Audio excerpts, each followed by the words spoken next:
There are lives that unfold like constellations, forming patterns only when viewed from great distance. Johannes Kepler's life was not one of steady light, but of stars flickering against darkness. A life marked by poverty, exile, disease, loss, and yet illuminated by revelations so precise that they rewrote the architecture of the heavens. To understand Kepler, you must stand in the thin, trembling air between suffering and brilliance. You must hear the wind scrape across the rooftops of a small German town where a boy once stared at the night sky, trying to find harmony in a world that seemed determined to deny him peace. Kepler was born into instability. His father was a mercenary who vanished when Johannes was still a child. His mother, Katharina, was a sharp-tongued herbalist whose knowledge of plants would later become the noose around her neck. Disease struck Johannes early. Smallpox damaged his eyesight. His hands shook. He was frail, often bedridden, and yet something in him refused to break. When he looked at the sky, he did not see cold points of light. He saw geometry, rhythm, meaning. He was a sickly child with the mind of a cartographer of the divine. He grew up believing that God wrote the universe in the language of mathematics, not as metaphor, as fact. Every motion of a star, every curve of a planet, every flicker in the heavens was an intentional stroke of cosmic design. When he was older, he would call this the music of the spheres, a silent harmony, inaudible to human ears, but felt in the bones of existence. This belief carried him through his childhood like a lifeline. But the world around him did not share his sense of order. His village, Wilderstadt, was filled with suspicion, harsh winters, political tension, and a rising fear of witchcraft. Europe in Kepler's time was a cauldron of conflicts. Religious wars tore cities apart. The 30 Years' War approached like a thunderstorm. People clung to superstition because reality was too unstable to trust. Fires burned witches in village squares. Soldiers raided homes. Famine followed armies like a shadow. Into this world came a boy who believed in cosmic harmony. Harmony had to be found. It was never offered. He was sent to seminary, not because he was destined to become a priest, but because his family was too poor to give him any other future. At seminary, he discovered astronomy by accident. A professor handed him a book by Copernicus, the man who dared to claim that the sun, not the earth, stood at the center of the universe. Kepler was transfixed. It felt like a truth he had always sensed, but never articulated. Now it had shape. From that moment, he dedicated his life to proving that the cosmos was a single, unified machine whose motions followed divine geometry. He believed planets moved not arbitrarily, but with purpose. He believed their distances, their speeds, their shapes all reflected a hidden order. But belief alone was not enough. He needed data. He needed precision. He needed evidence so exact that it could silence centuries of inherited error. This search would lead him to Tycho Brahe. Imagine Brahe's observatory on the island of Hven. Towers rising sharply against the sky. Brass instruments glittering in the sun. Walls lined with charts and numbers. Brahe was the greatest observational astronomer of the age, a man with the arrogance of a king and the accuracy of a machine. He had one of the finest datasets in Europe, decades of planetary observations so precise that no one else could rival them. Kepler arrived at Venn like a starving man approaching a feast. He was awkward, thin, anxious. Brahe was loud, imposing, theatrical. Their temperaments clashed instantly. Brahe guarded his data jealously, as if it were treasure. Kepler needed it desperately. Their partnership was a storm. Yet beneath that storm was a strange, inevitable orbit. They needed each other. When Brahe died suddenly, whether from illness, kidney failure, or perhaps arsenic poisoning will forever remain a mystery, Kepler inherited something extraordinary. He became the keeper of Brahe's data, an astronomical legacy that could unlock the secrets of the cosmos. But he inherited something else as well: controversy, suspicion, and whispers that he had hastened Brahe's end. No evidence proves this. Yet the rumor followed Kepler like a dark comet tail. It added to the weight he already carried. With Brahe gone, Kepler began his great work. He locked himself in his study for months. He pored over numbers until his eyes burned.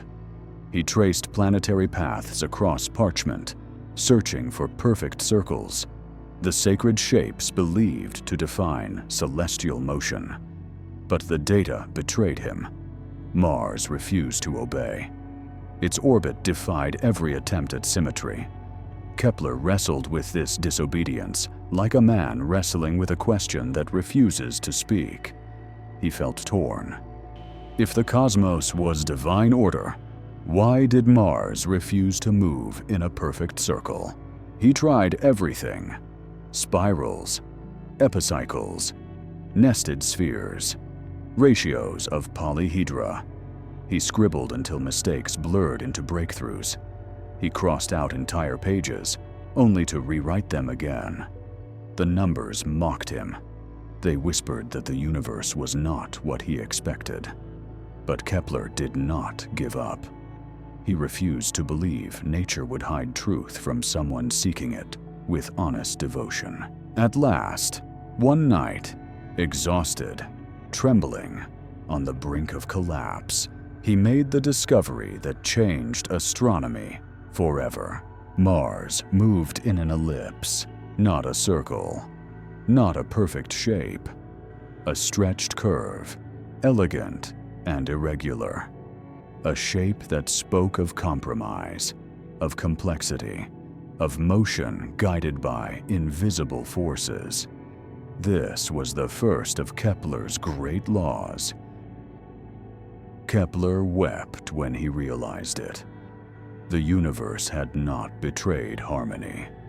It had revealed a deeper one, a more truthful one, a harmony found not in perfection, but in pattern, a rhythm beneath chaos, a structure beneath suffering.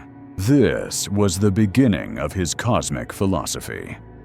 But the world did not reward him for it. He lived his life on the edge of ruin. His home was plundered by soldiers. His children died from disease. His wife suffered from illness. His income was irregular. His books did not sell. He moved from city to city, seeking safety, work, acceptance. And then the darkest blow struck. His mother was accused of witchcraft. Katharina Kepler, a stubborn, sharp-tongued herbalist, became the target of village hatred. Neighbors testified she had cursed their livestock. A woman claimed Katharina served her a poisoned drink. Another claimed she appeared in a dream as a demon.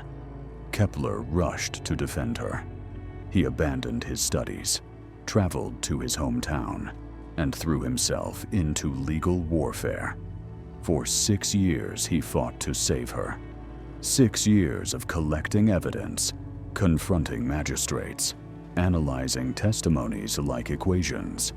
His mind, which charted the heavens, now had to navigate human fear at its most irrational. He succeeded. Barely. She was released. But she died soon after, exhausted by the ordeal. That victory carried the taste of ashes. And yet, through it all, Kepler continued to search for order.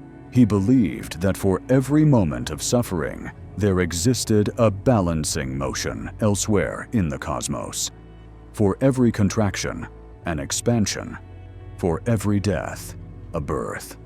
For every dark winter, a luminous spring. He came to see the universe not as static perfection, but as a system of rhythms. Patterns of rise and fall.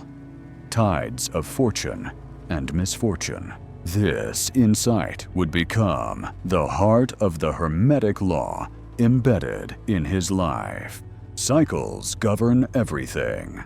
Planets, nations, markets, human destiny.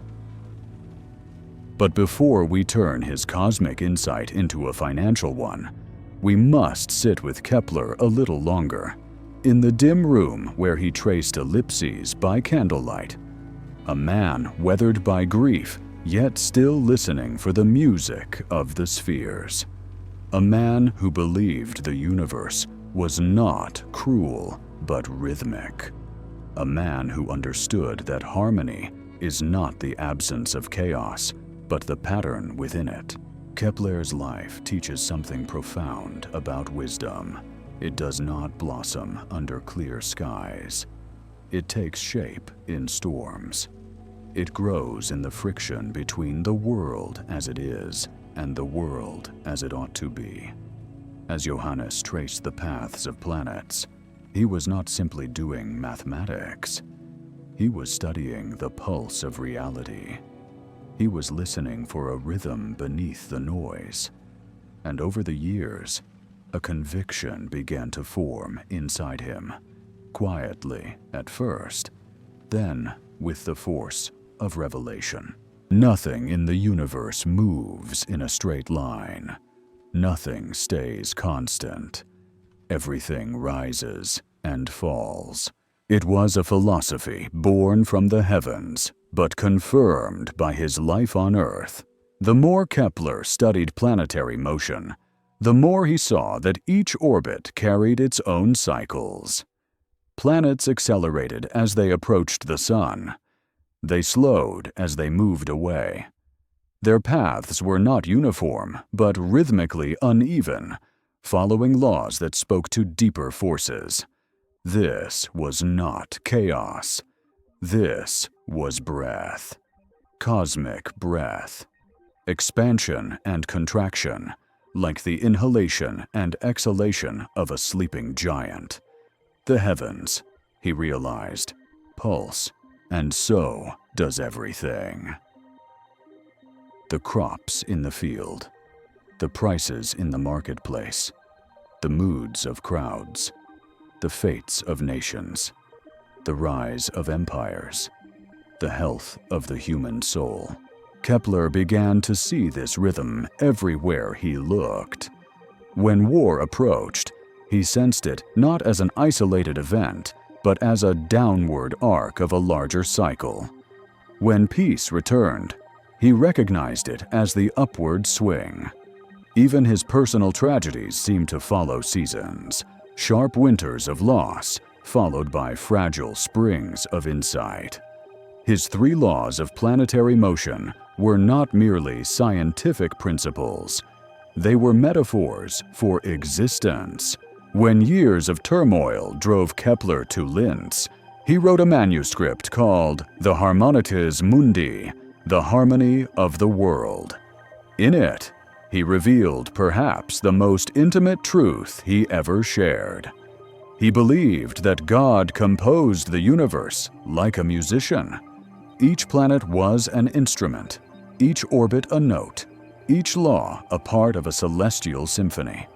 Human life, he thought, was woven into this music. We rise with certain notes. We decay with others. We find meaning when we learn to move with the rhythm instead of resisting it. The Hermetic law that echoes through his philosophy is the law of rhythm. Everything flows. Everything cycles. Nothing stays in perpetual motion, and nothing remains frozen. Just as the planet moves faster at one part of its orbit and slower at another, so too does life accelerate and decelerate in invisible patterns. Most people suffer not because the world is harsh, but because they resist the rhythm. Kepler saw this in those who clung to outdated beliefs, insisting that planets must move in perfect circles because circles were morally pleasing. Reality did not care about their comfort. It moved according to its own rhythm, indifferent to human preference. Only by surrendering to the actual motion, by accepting the ellipse, could Kepler discover truth. He came to believe that understanding rhythm was essential not only in the heavens, but on Earth. He wrote that wisdom grows when the mind moves in harmony with the world, not against it. He warned that to cling to the illusion of permanence was to suffer. All stability is temporary. All advantage is cyclical. All opportunity has seasons. His experiences confirmed this. In times of peace, Kepler produced his greatest insights. In times of war, he struggled simply to survive. His manuscripts were disrupted, his tools stolen, his patronage threatened.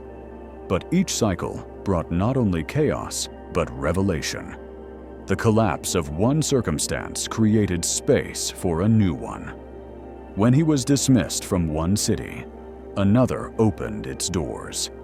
When one theory broke under scrutiny, a deeper truth took its place. His life became a map of how rhythms shape destiny.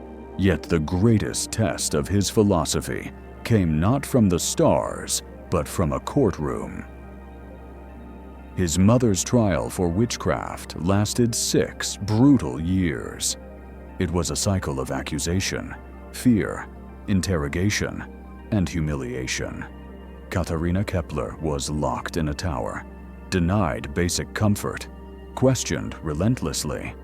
The prosecutors insisted she used spells, brewed poisons, consulted demons. The case grew increasingly absurd. Kepler recognized the rhythm immediately. It mirrored the rhythm of mass hysteria that gripped Europe. These were the dark valleys of the cycle. He stayed by her side. He studied legal texts with the same precision he had once applied to Mars. He dismantled testimonies like faulty equations. He cross-examined witnesses until their lies unraveled. When the judges attempted to use spectral evidence, dreams, illusions, unexplained sickness, Kepler argued fiercely against it. He insisted that truth must reflect the laws of reason, not the tides of fear. The rhythm eventually turned. She was released, though the ordeal had weakened her beyond repair. She died months later. But Kepler saw the cycle clearly. "No winter lasts forever," he wrote. "Even suffering follows the laws of motion." From that point on, he began to view human affairs through the same lens he used for planets. He believed wars were accelerations. He believed recoveries were decelerations. He believed markets rose like orbits approaching the sun and crashed like orbits retreating into distance. He believed that humans, like planets, were influenced by forces they often did not perceive. He believed resilience came not from fighting cycles, but from synchronizing with them. The Hermetic tradition taught this long before Kepler. The Emerald Tablet itself speaks of oscillation. Ancient Egyptian astronomers wrote of the tides of the Nile as reflections of cosmic forces. The Babylonians plotted the cycles of Venus and linked them to earthly events. Kepler may have expressed the law in mathematical terms, but the principle was ancient. His insight was simple, yet transformative. If you know the rhythm, you know the future, not in detail, but in direction. This is where his philosophy begins to turn toward finance. Because in the same way Mars accelerates and slows, so too does wealth. In the same way planetary paths repeat, so too do economic cycles. In the same way celestial bodies follow oscillations, so too do human markets, human emotions, human opportunities. But to understand this financially, we must shift our gaze from Kepler's inner world to the outer world he studied so relentlessly. We must see how the rhythm of the cosmos maps perfectly onto the rise and fall of fortunes. Kepler's discovery of rhythm in the heavens would echo far beyond astronomy. Long after his death, long after his fragile manuscripts traveled through wars and libraries and collectors' cabinets, long after the last witch trial flickered out across Europe, the laws he articulated began whispering into fields he never lived to see: economics, psychology, markets, human behavior. His life was an illustration of the truth that cycles govern all things, not just planets. Every rise contains a decline. Every decline contains a future rise. The universe does not move with human emotions. Humans move within the universe's rhythms. To reach the financial wisdom hidden inside Kepler's life, we must begin where he always began, with a question. Why do systems move the way they do? What invisible forces accelerate change, and what invisible forces slow it down? And most importantly, why do humans continue to expect stability in a world defined by oscillation? Kepler, more than anyone, knew the danger of expecting stillness from something built to move. As he aged, the 30 Years' War swept through Europe like a storm tearing through a barn roof. Cities that once thrived collapsed. Fields that once yielded grain were trampled into mud. Trade routes froze. Famine gripped communities with terrifying persistence. Kepler lived in this oscillation. He watched markets fall apart, not because people lacked skill or intention, but because rhythm overpowered will. He wrote during these years that cycles are neither moral nor immoral. They are simply natural. A harvest does not fail because the farmer is evil. A war does not erupt because a nation is cursed. These events follow pulses that predate human thought. To Kepler, the universe had seasons the way forests do. And anyone who ignores a season suffers because they demand summer in the heart of winter. This insight is the cornerstone of what will later become cycle theory in finance.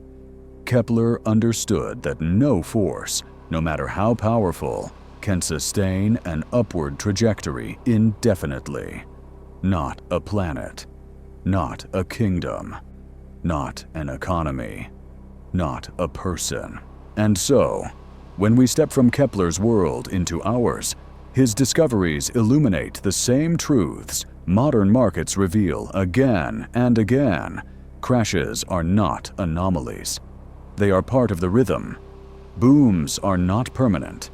They are crescendos, not conclusions. Opportunity rises and falls like a tide. not a staircase. Kepler teaches us that success comes not from denying cycles, but from anticipating them. Let us bring this to the level of practical wealth.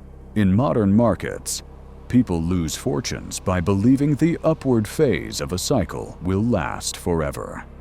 They buy at the peak of acceleration, moments before the curve begins to bend downward. They assume the rhythm has ended precisely when it is about to assert itself. This is the same mistake scholars made when they insisted the heavens must move in perfect circles. They imposed personal preference onto natural law. The wise, Kepler would say, do not impose. They observe. He learned that a planet moves fastest when closest to the sun. Its energy surges in that moment before it begins to drift outward again. This mirrors the financial world perfectly. Markets often rise fastest in the final phase of a boom. Optimism peaks. Investments soar. Crowds rush in. But just like a planet at perihelion, this acceleration is a sign not of stability, but of imminent slowing. Kepler's second law, equal areas in equal times, describes this elegantly. When applied metaphorically to finance, it reveals that each phase of a market cycle carries equal opportunity, but the opportunity is distributed unevenly across time. In the fast, overheated moments of a boom, opportunities shrink. In the slow, cold moments of a downturn, opportunities expand. Most people live against this law. They invest most when cycles are overheated. They withdraw most when cycles cool. They reverse the rhythm. Kepler would say they move like a planet, fighting its orbit. His third law, that the square of a planet's period of revolution is proportional to the cube of its distance from the Sun, hinted that systems further from the core take longer to complete cycles. This principle mirrors global economics today. Central markets, like major financial hubs, move faster. Peripheral markets move slower, but all obey cyclical time. A wise investor studies the length of cycles, not just their direction. They understand that some opportunities return every few years, others every decade, others only once in a generation. Kepler saw this in the heavens. Modern minds must see it in markets. What transforms this from theory into strategy is the mindset Kepler cultivated through hardship. Not once in his life did he anchor his identity to a single phase of fortune. When he starved, he still wrote. When he prospered briefly under patrons, he did not assume the prosperity would last. When war uprooted him, he carried his manuscripts to the next city. When he lost children, he allowed grief but did not let it destroy his mission. He accepted the oscillations of life, not with passive resignation, but with active adaptation. This is the financial lesson hidden in his biography. Cycles do not crush those who expect them. Cycles crush those who deny them. To thrive long-term, a person must develop rhythm literacy, the ability to sense when the world is in contraction, when it is in expansion, when caution is wisdom, when bold action is necessary. This literacy begins with observation. It matures with patience, and it becomes powerful through experience. Kepler's life also carries a subtler lesson, one modern people often overlook. He believed that while we cannot control the rhythm, We can control our position within it. A planet cannot choose its orbit, but a person can choose their strategy. A person can accumulate capital during contraction, when everything is undervalued. A person can exercise caution during expansion, when everything is overpriced. A person can build skill during personal winters, so that when spring arrives, their capabilities bloom with the season. Kepler survived because he moved with rhythm. He discovered because he surrendered to rhythm. He left a legacy because he trusted rhythm. This chapter's financial application is therefore more than theory. It is a shift in identity. It is the transformation from someone who demands stability to someone who anticipates movement. It is the evolution from a person reacting to cycles to a person choreographing their life around them. Before we move to Chapter 5, where Jacob Fugger, the banker who financed emperors, teaches the Hermetic law of polarity, we must take one last look at Kepler, an old man sitting in a room filled with worn manuscripts, his family gone, his income irregular, his nation fractured, and yet he continues to calculate the paths of planets with unwavering faith that the universe has order, even when the world does not. His life tells you one thing with absolute clarity. If you learn to move with cycles, you will outlast those who fight them.